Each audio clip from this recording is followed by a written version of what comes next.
Hello everyone, once again welcome back to my channel. അപ്പോൾ ഇനി ഞാൻ നിങ്ങൾക്ക് മുമ്പിൽ കാണിക്കാനായിട്ട് പോകുന്നത് ജോർജറ്റിലെ ഹാൻഡ് വർക്ക് ചെയ്തിട്ടുള്ള കുർത്തീസിന്റെ കളക്ഷൻസ് ആണ്. അതുപോലെ തന്നെ എന്താ പറയുക, ഇനി ഒരുപാട് കളക്ഷൻസ് വരുന്നുണ്ട്. ഇതിൽ നല്ല ഭംഗിയായിട്ട് ഹാൻഡ് വർക്ക് ചെയ്തിട്ടുള്ള കളക്ഷൻസ് ആണ്. അതുപോലെ തന്നെ ബാക്കി കൂടുതൽ ഡീറ്റെയിൽസിന് വേണ്ടിയിട്ട് നിങ്ങൾ താഴെ കാണിക്കുന്ന നമ്പറിലേക്ക് സ്ക്രീൻഷോട്ട് എടുക്കുക, വാട്സപ്പ് ചെയ്യുക, ബാക്കി ഡീറ്റെയിൽസ് അവിടെ നിന്ന് ഷെയർ ചെയ്യുന്നതായിരിക്കും. അപ്പോൾ ഞാൻ ഫസ്റ്റ് കാണിക്കാൻ പോകുന്നത് നല്ല ഭംഗിയുള്ള ബോട്ടിൽ ഗ്രീനിൽ ഹാൻഡ് വർക്ക് ചെയ്തിട്ടുള്ളതാണ്. ഇതുപോലെ വരും. ഞാൻ ജസ്റ്റ് ഓപ്പൺ ചെയ്ത് കാണിക്കാം. ഇതുപോലെ വരും കേട്ടോ. ഇത് വന്നിട്ട് സൈഡ് സ്ലിറ്റ് വന്നിട്ടുള്ള പാറ്റേൺ ആണ്. ഈ ഒരു ഏരിയ ഫുള്ളായിട്ട് നല്ല ഭംഗിയുള്ള കട്ട് ബീഡ്സും ഷുഗർ ബീഡ്സ് ഒക്കെ യൂസ് ചെയ്തിട്ടാണ് വർക്ക് അവൈലബിൾ ആക്കിയിട്ടുള്ളത്. സ്ലീവിൽ ലൈനിങ് വെച്ചിട്ടില്ല, 3/4 സ്ലീവ് ആണ് വരുന്നത്. അത്യാവശ്യം നല്ല ലെങ്ത് ഉണ്ട്, ലൈനിങ് അവൈലബിൾ ആക്കിയിട്ടുണ്ട്. നല്ല ഭംഗിയുള്ള ഒരു സിമ്പിൾ ആയിട്ടുള്ള കുർത്തിയാണ്. അപ്പോൾ ഇത് ഇഷ്ടമായെന്ന് വിശ്വസിക്കുന്നു. ഇനി നമുക്ക് അടുത്ത പാറ്റേൺ ഒന്ന് കണ്ടു നിൽക്കാം. അപ്പോൾ എനിക്കിത് പേഴ്സണലി ഭയങ്കര ഇഷ്ടമുള്ളൊരു കളറാണ് കേട്ടോ. എന്നുവെച്ചാൽ എപ്പോഴും നമുക്ക് കിട്ടാത്ത ഇങ്ങനത്തെ ഷെയ്ഡ്സ് ഇഷ്ടപ്പെടുന്നവർക്ക് നല്ലൊരു ഓപ്ഷനാണ്. നല്ല ഭംഗിയുള്ള സിമ്പിളായിട്ടുള്ള വോക്കും കാര്യങ്ങളുമാണ് വരുന്നത്. സ്ലീവ് 1/3/4 സ്ലീവാണ്. അത്യാവശ്യം നല്ല ലെങ്ത്തും കാര്യങ്ങളും ഉണ്ട്. സ്ലിറ്റ് ഇല്ലാതെ വന്നിട്ടുള്ള പാറ്റേൺ ആണ്. ബാക്കിൽ വേണമെന്ന് വെച്ചാൽ ടൈ ചെയ്യാം, വേണമെന്നുണ്ടെങ്കിൽ അത് റിമൂവ്. ഈ ഒരു കുർത്തീൻ്റെ റേറ്റ് എന്ന് പറയുന്നത് 995 ആണ് വരുന്നത്. ഇനി അടുത്ത പാറ്റേൺ ഒന്ന് കണ്ടു നോക്കാം.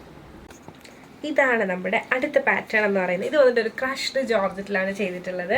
സ്ലീവ് കൊണ്ട് 3/4 സ്ലീവാണ്. സ്ലീവിൽ ലൈനിങ് ഇല്ല, അത്യാവശ്യം നല്ല ലെങ്ത് ഉണ്ട്. ലൈൻ കട്ടിലാണ് വന്നിട്ടുള്ളത്.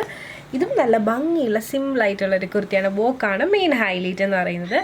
ഈ ഒരു കുർത്തി നിങ്ങൾക്ക് ഇഷ്ടമായെന്ന് വിശ്വസിക്കുന്നു. ഇതിൻ്റെയും റേറ്റ് എന്ന് പറയുന്നത് 995 തന്നെയാണ്. അടുത്ത പാറ്റേൺ ഒന്ന് കണ്ടു നിൽക്കാം. ഇതാണ് അടുത്ത പാറ്റേൺ എന്ന് പറയുന്നത്. ഇത് നല്ല ഭംഗിയുള്ള സിമ്പിളായിട്ടുള്ളൊരു എന്താ പറയുക ലൈൻ കട്ടിൽ വന്നിട്ടുള്ളൊരു കുർത്തിയാണ്. നമുക്ക് ബാക്കിൽ ടൈ ചെയ്യാം. സ്ലീവ് 3/4 ആണ്. ഈ ഒരു പാർട്ടിലായിട്ടാണ് മെയിൻ വോക്കും കാര്യങ്ങളൊക്കെ വരുന്നത്. അത്യാവശ്യം നല്ല ലെങ്ത്തും കാര്യങ്ങളും വന്നിട്ടുണ്ട്. ഇതും ഇഷ്ടമായെന്ന് വിശ്വസിക്കുന്നു. റേറ്റ് വന്നിട്ട് 995 ആണ്. അടുത്ത പാറ്റേൺ ഒന്ന് കണ്ടു നോക്കാം. ഇതാണ് നമ്മുടെ അടുത്ത പാറ്റേൺ എന്ന് പറയുന്നത്. ഇത് നല്ല ഭംഗിയുള്ളൊരു കുർത്തിയാണ്. ഇത് വന്നിട്ട് അംബ്രല്ല കട്ടിലാണ് വന്നിട്ടുള്ളത്. സിമ്പിളായിട്ടുള്ള ഡിസൈനും കാര്യങ്ങളൊക്കെയാണ് വന്നിട്ടുള്ളത്. ക്രഷ്ഡ് ഫാബ്രിക്കിലാണ്. സ്ലീവ് കൊണ്ട് 3/4 സ്ലീവാണ്. ലൈനിങ് സ്ലീവിലില്ല. അത്യാവശ്യം നല്ല ലെങ്ത്തും കാര്യങ്ങളൊക്കെ വന്നിട്ടുണ്ട്. റേറ്റ് വന്നിട്ട് 995 ആണ്. ഇതിൻ്റെ തന്നെ ഒരു കളർ ചേഞ്ച് കൂടി ഉണ്ട്. അതുകൊണ്ട് ഒന്ന് കണ്ടു നോക്കാം. അപ്പോൾ ഇതാണ് നമ്മുടെ അടുത്ത ഷെയ്ഡ് എന്ന് പറയുന്നത്. ഇത് നല്ല ഭംഗിയുള്ളൊരു ഷെയ്ഡാണ്. എന്താ പറയുക സ്ലീവ് ആണ്, 3/4 സ്ലീവാണ്. അത്യാവശ്യം നല്ല ലെങ്ത്തും കാര്യങ്ങളും വന്നിട്ടുണ്ട്. അത്യാവശ്യം ഫ്ലെയർ ഉണ്ട്. ബാക്കിൽ ടൈ ചെയ്യാൻ പറ്റത്തില്ല. ഓക്കെ, റേറ്റ് വന്നിട്ട് 995 ആണ്. നല്ല ഭംഗിയുള്ള സിമ്പിളായിട്ടുള്ള കുർത്തീസാണ് ഇതെല്ലാം. ഇതൊക്കെ ഇഷ്ടമായെന്ന് വിശ്വസിക്കുന്നു. അപ്പോൾ ഞാൻ ഈ കാണിച്ചതിൽ ഏതെങ്കിലും ഒരു പാറ്റേൺ നിങ്ങൾക്ക് പേഴ്സണലി പർച്ചേസ് ചെയ്യുന്നുണ്ടെങ്കിൽ സ്ക്രീൻഷോട്ട് എടുക്കുക, താഴെ കാണിക്കുന്ന നമ്പറിലേക്ക് വാട്സപ്പ് ചെയ്യുക. അതുപോലെ തന്നെ വീഡിയോ ഇഷ്ടമായി കഴിഞ്ഞാൽ മറക്കാത്തൊരു ലൈക്ക് തരിക, ഷെയർ ചെയ്യുക, സബ്സ്ക്രൈബ് ചെയ്യുക.